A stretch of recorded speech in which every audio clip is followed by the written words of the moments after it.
so in love with you. Welcome back to Real Estate Mindset. Today's video is gonna be absolutely bonkers. Now, the data is in today's video, we're gonna go over what the Redfin CEO has recently said about the housing market. Now, you guys probably know that we haven't heard from Glenn, which is the Redfin CEO, in about, from what I could tell, about 2 months. And I just want to point out real quick before we really dig into this video, the last time I saw him was on, I believe it was Fox News or it was one of those stations.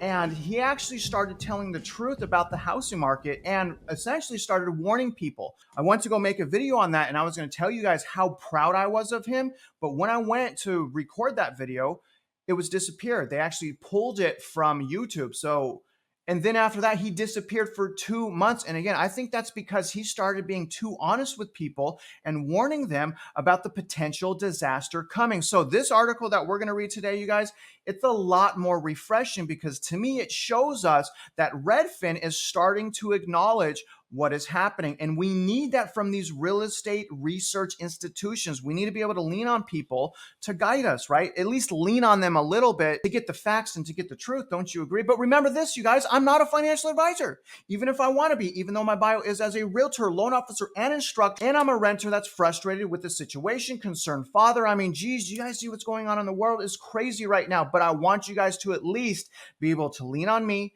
to give you guys data. Right? I know I have an opinion, you guys. I get it. I have an opinion. And do you blame me? I lost everything in the last time. I lost everything. It was so hard to get everything back, and I have it back, and I don't want you guys to learn the hard way. But regardless, you guys do me a favor, like this video for me real quick, subscribe if you haven't already. But regardless, let's get started on this video now. So this is a Market Watch article titled Redfin CEO predicts terrible consolidation in the real estate sector, but says it will ultimately be good for the industry. And honestly, guys, it will be good for the industry. We do need the housing market to reset. If it doesn't reset, we'd be in a much worse situation than we're actually in right now. So we do want it to reset. That's why the Federal Reserve has essentially triggered a recession, because it needs to be reset. It will be good for us. We can't have 15 million people priced out of the market essentially in a few months. That doesn't work. But not only does that not work, the unaffordability. People can't afford houses. Normal people can't afford houses right now. It is still, you guys, absolutely outrageous. And that's what I've been focused on. Unaffordability, the prices of houses. I mean, everyone can scream and yell about whatever they want, but at the end of the day, it's about affordability and it's about the price. Maybe I'm wrong here, but either way, let's get started on the article. The real estate sector is in crisis amid the housing downturn. Expect more pain to come before things start to normalize. There's going to be a terrible consolidation, Glenn Kelman, CEO of real estate brokerage Redfin, says. Redfin told Market Watch in a recent episode of Barron's Live, but he added a caveat. I do think it's going to be good for the industry. See, he's being honest. I appreciate that. At least it appears that way to me. During the pandemic years of 2020 and 2021, many Americans jumped into the real estate industry, Kelman recounted. So many that we had more real estate agents than listings by 2021. Think about that. So there were more agents than listings in 2021. And you guys, here's the thing. That's why we have such a problem with realtors. There are so many that are just new and chasing a commission check. It makes the professionals look awful because there's so many of them. That's my little rant right there. At this point, there are about 1.5 million realtors trying to sell roughly over 5 million homes, meaning that they're only doing 5 to 6 deals per year, which isn't a productive, fulfilling life. Some of the excess capacity in the sector has been released in 2022. Redfin went through layoffs twice, responding to market conditions. Compass, another brokerage, announced a third round of layoffs on Thursday to reduce expenses. And you guys, I want you to think about this real quick. Some realtors, if they close 5 or 6 deals a year, they can still make over 6 figures. Over 6 figures, you guys. They could still make over 6 figures and their life isn't fulfilling. Jeez. I mean, honestly, I won't lie here. I think something needs to be done with realtor commission, in my opinion, like something was done with commission with loan officers through the Dodd-Frank Wall Street Reform Act. So, because quite frankly, I don't personally believe an agent should get a percentage of the sale. In my opinion, it should be a fixed fee based on their effort. That's just my opinion. My peers are going to hate that I say that, but I mean, it's the truth. Don't you guys agree? Comment below. Let me know if you agree. Should realtors get a percentage of the house? I don't think so. It could be easier to sell a $2 million house than a $200,000 house, right? But on the $2 million house, an agent can make $60,000. On the other house, they can make $5,000. And they spent more effort on the $5,000 commission house than they did on the $60,000 commission house. Do y'all see what I'm saying here?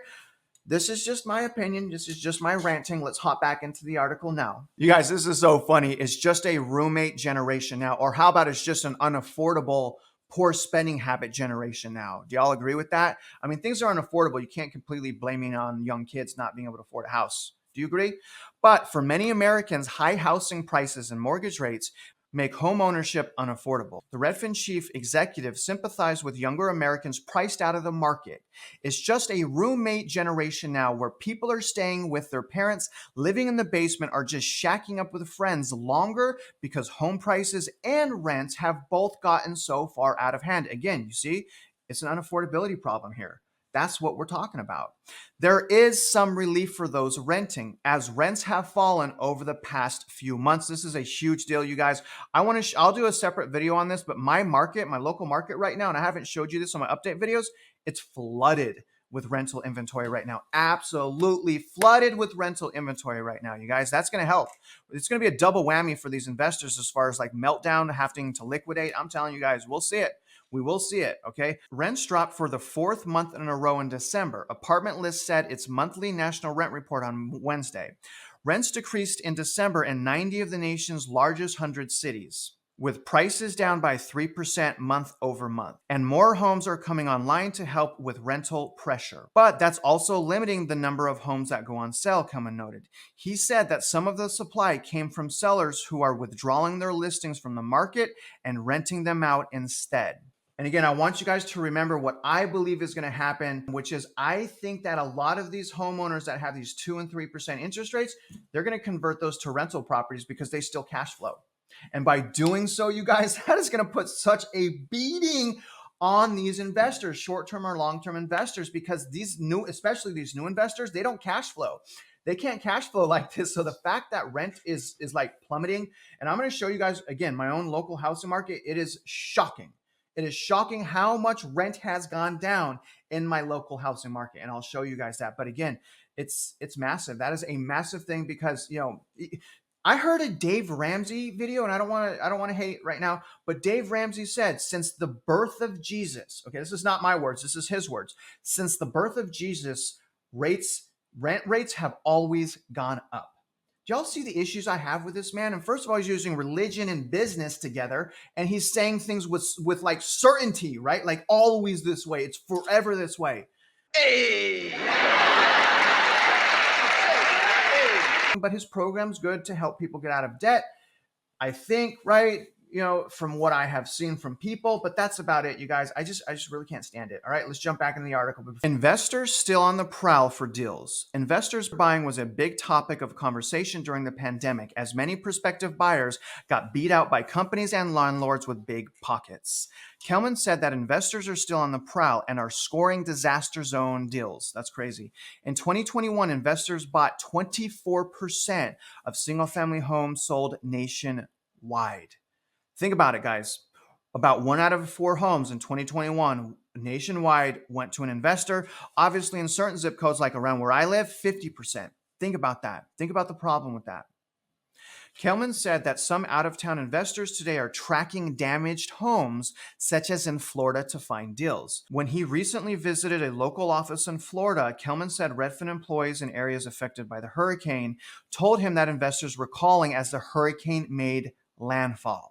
So you guys, these people are so greedy, so anxious to take advantage of people that are hurting. As soon as the hurricane hits landfall, they're calling people. So, and this is why I won't feel bad if investors get taxed. And I want to be an investor, you guys. I am an investor, but there's a line, right? I think there's their line. And some of these people have just crossed that line in disgusting fashion. So I say tax them all. All right. And I'm going to get hate from that. I know that. I'm going to get some emails. People are going to hate me saying that. But you know what? I'm sick of it. I'm absolutely sick of it. I mean, look at what they're doing. It's just my opinion, of course. Now, we were trying to tour properties that the National Guard had closed. Geez, they can't even calm down. that were literally submerged. We would have had to visit the property by boat. And these investors still wanted us to do virtual tours when we were using our phone to guide them through the property. Shocking. Even as regular residents of Florida are calling us almost in tears because they're standing on the second floor balcony up to their knees in water. And there's another group of people coming from all over the world who see this as an investment opportunity. While insurers and lenders are becoming wary of coastal properties that come with risks associated with climate change, such as flooding, what was crazy to me is that investors were stepping in to purchase the properties. And let me try to talk with specificity. I think that people should own real estate. I don't think people should rent. I think right now they should, right? Most people should, as they're looking for a great deal. And I do believe that as Americans, it makes sense for us, you guys, to own more than one property. I want to own like 3 or 4 properties. That's it. But there is a massive line that's being crossed. And, and that's what I'm saying. Tax me. I don't care. But we need to stop some of these guys that are using algorithms and just scooping in and just really taking advantage of people. 24% of homes, going to investors is shocking. Not to mention, we have millions and millions of homes that are also vacant. So in other words, I just don't like what I see here. Let's finish out the article right now. Canada banning foreign home buyers was a bold move. In response to the investor buying frenzy, Canada, which is also dealing with an unaffordable housing market, decided to take a hard stance. At the start of 2023, the Canadian government enacted a ban on foreigners buying homes in Canada for 2 years. The law provides exceptions for purchases made by immigrants and permanent residents of Canada. I was impressed and shocked at what Canada did, Kelman said. On one level, it's just a massive self-inflicted wound to the economy. And there it is right there, you guys. That's the greed. That's the greed, right? I mean, yeah, on one hand, self-inflicted wound, but is it really? Because the economy is made of actual people, right? Residences, right? So to me, the self-inflicted wound was the quantitative easing, right? This is just payment. This is payment from the self-inflicted wound of the past. And I think, you know what, I'm going to ask you guys' opinion. Let me finish reading. But on another level, it's a real commitment to making housing more affordable for Canadians. While the United States frets over a shortage in the supply of homes available for eager buyers, Canada just said, screw it, they pulled the cord. Now that housing market is having a real correction, and it'll be terrible for the real estate industry for people who are about to sell their home. But not for the people that are about to buy, right? Not for them. And I'll also argue that as long as you didn't buy with, I would say within the last year or 2, you should have equity and you should be okay. So to be honest with you, for me in my own house that I'm renting right now, that I'm renting out, I can lose 30% and be okay. So that's what I'm saying. Just, I don't care. Let me lose 30%. Let's get back to a healthy housing market with fundamentals. That's what I'm saying. But it will mean that a new generation of Canadians is going to be able to afford a place. And so that was a pretty bold move. So let me conclude by asking you this question, you guys. What should the United States do? Now, obviously, I think we should ban foreigners, right? That's like a no-brainer to me. But what should we do about institutional investors? Tax them? Should we put a limit on the amount of houses that people can buy? What can be done? You guys, the situation here is there's just so much going on right now. There's so many different people. There's so much right. There's so much wrong. There's so many people that are triggered. There's so many people that are trying to prey off of victims, right? It's one giant mess. And that's why I keep telling you guys, worry about you. No one's going to care as much as you do about your investment. So always remember that, guys. But do me a favor, comment below. Don't forget, comment below. Let me know what you think the solution is, and I'll pin it to the top of this. I really hope to see some good stuff, guys. But other than that, I really hope you guys have a great day today. I hope you guys got some value, insights, and perspective from today's video. And if you're out there investing in real estate, I wish you luck, and I hope you win.